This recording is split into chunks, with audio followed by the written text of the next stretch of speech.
Today, folks, I have our Spokane County Prosecutor, Larry Haskell, with me today. Larry and I are on the Law and Justice Council together. We've been on the council together since it formed about 7-8 years ago. And there's a lot of myth about what we think, how we think about law and justice within our community. One of our, I call him an antagonist, Sean Vestal from the Spokane Review, opinion columnist, likes to beat us up and say that we're, lock them up, throw away the key type of mentality as far as criminal justice. But that's really not the case. And one of the things, Larry, that people always like to chastise, especially you, about, is the fact that you prosecute too much. Too many cases. You prosecute too many people, too many cases. And I've always been amazed by that, because if you're not prosecuting our cases, that means something's wrong with us. Because if we're not doing our jobs, you wouldn't be prosecuting the cases. And each one of these cases has victims. So can you kind of, from your perspective, what kind of read do you take on the fact that you're always being hammered because you prosecute too much? Well, it's a myth, actually. The fact is, as most people know, I hope, law enforcement brings the cases to us. There's nobody in my office that goes out searching for someone to prosecute or looks for a specific set of facts. Law enforcement conducts the relevant investigations. They bring the cases to us, and then we apply the statutory factors to each of those probable cause affidavits or requests for charging, and we make a decision based on the admissible evidence, the most likely defense that could be presented on the evidence, and then whether or not what's left over would justify a conviction by a reasonable fact finder. I did a little homework, Sheriff, and I took a look at historically what the decline rate is in the Spokane County.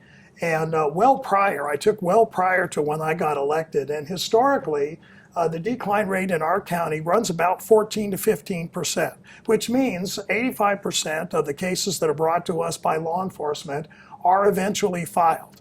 Now, there may be some backlogs that we have to work through, or instances such as COVID and that sort of thing, where we get a little bit further behind. But ultimately, that filing rate has been pretty consistent over well over the past decade. I have been criticized, as you know, by the Spokesman Review and others, for not being more like King County. If you've been to King County, or if you know what's going on there, things aren't particularly healthy in King County. And I did see, it's a little bit dated, but several years ago, I became aware of the fact that the decline rate for a couple of years around 2017, 2016 in King County were 42%. 42% means that for the average case, the law enforcement officer or detective that turned that into the prosecutor's office has little more than a coin's toss likelihood that that case will be filed.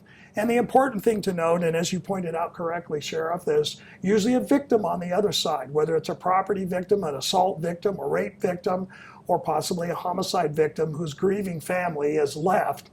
And if it's a prosecutable case, and we can meet the statutory standard of 994A411, chances are we're going to file the case. So it's about a 15% decline in Spokane County historically.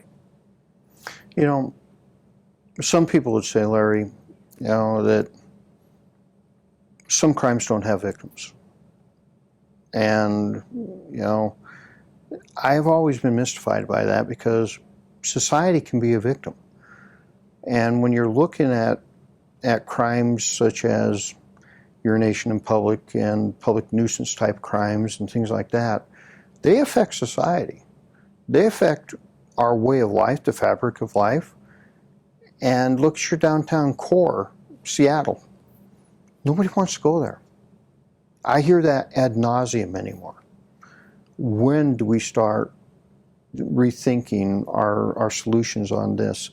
And when do we start realizing that, yeah, society can be the victim too, because it's our tax dollars, mine, yours, people out there, that are paying for the disruption of our lives, our livelihoods, especially if you're a business person downtown. I've always been mystified by the thinking of we can't prosecute or shouldn't prosecute. If that's the case, then we shouldn't arrest. Well, and the legislature dictates for the most part what we can arrest for. And officers are out there. Usually they become aware of a situation via a 911 call, some kind of a call for help from somebody. It used to be said, for instance, that drug crimes, for the most part, are victimless crimes. But society is very much a victim in that kind of a victimless crime. And in the sense that, for instance, if somebody is dealing drugs downtown in Spokane, then they are contributing to a problem that is already on the growth, and then in light of the Blake decision, even more so. And the fact is that they're spreading poison in the community.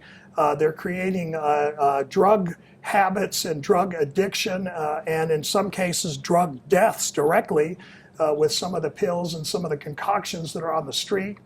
It's very important not only to punish those offenders, and I made that case in a federal court when I was an assistant United States attorney to a federal judge, that this person is spreading the very nature of the problem that we're trying to prevent. And if you don't prosecute, at least where it's allowed by law, and we have some restrictions on that due to Blake for straight possession, but if you don't prosecute, what you're doing is you're ensuring that a population of people that actually need treatment are not going to be afforded the opportunity to get treatment, because if they're just on the street and they don't come to the attention of law enforcement in a way in which law enforcement can help them, or the prosecutor's office where we can offer treatment programs like drug court or diversion to outpatient drug treatment, that sort of thing, then actually we're doing less to help them, and we're allowing those who are offending in that area to create more victims. By victims, I'm talking about a drug-addicted person who wasn't previously drug addicted before they came into contact with a dealer or another user that shared with them. Valid points. Folks, Larry and I are going to do a series of these videos. And Larry, the next one I'd like to do is let's talk about Blake and fallout. Okay. So sounds good. Thank you very much for being with us. Thank you for tuning in, and look forward to having further discussions. Appreciate it. Thank you.